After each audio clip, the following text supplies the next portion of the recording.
All right, let's go to the rock pile. Find us some fish. You're the guide and I'm the ride. Normally I'd say with the trolling motor, I'll get us out of here, but no trolling motor. We're back like the old folks. We're on to a paddle today and a big motor. That trolling motor ran last week, but not this week. Clients canceled and we decided to make a day of it. Water's got a little color to it.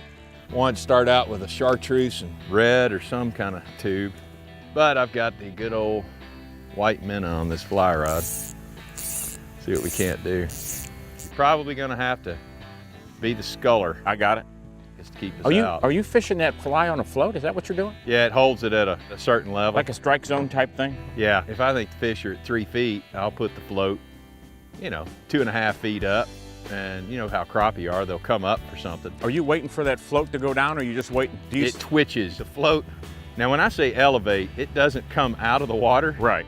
But the weight of the jig gets off of it, and so the float will pop up. Yes. And I know that's a crappie hit, and I set the hook. One of the lessons I learned this spring was lighter line.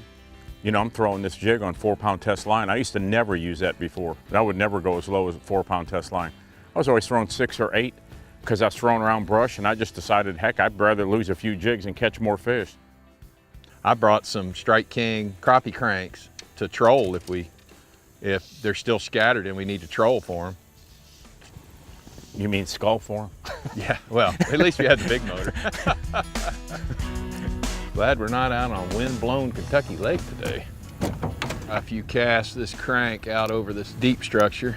Better hurry up and get that lure back in the water before the battery runs out in it. It is mighty bright, isn't it? It is bright. Got one. On that crappie crank? On a crappie crank. Well, that's not illegal then. It's a bass on a crappie crank. You can't do that. Little bass. Ice is broken though. This is like a big flat in here? Yeah. We're stomps on it. Uh-huh. You got there a fish? We go, fish. Go, get away from that log. Bluegill? It's fighting like a bluegill. Yeah, though. it looks like a bluegill. Let's see, we're targeting crappie and Yeah. we caught a bass and a bluegill. Yeah. What's next, catfish or carp? Probably a catfish. Do we need to go buy minnows? Yeah. Think? Hope not. I don't even know where to buy minnows. Uh-uh. You got a big stick fish? I do it. No, fish stick. It's almost like a bass, it's just a lot smaller. A tiny little imitation of Yeah. a bass? Yeah. Hello. Welcome aboard.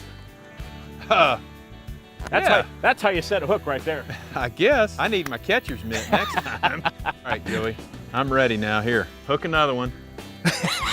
Not much of a crappie, but it is an imitation of a crappie. Yay! Come on, paper lips. Don't fall off.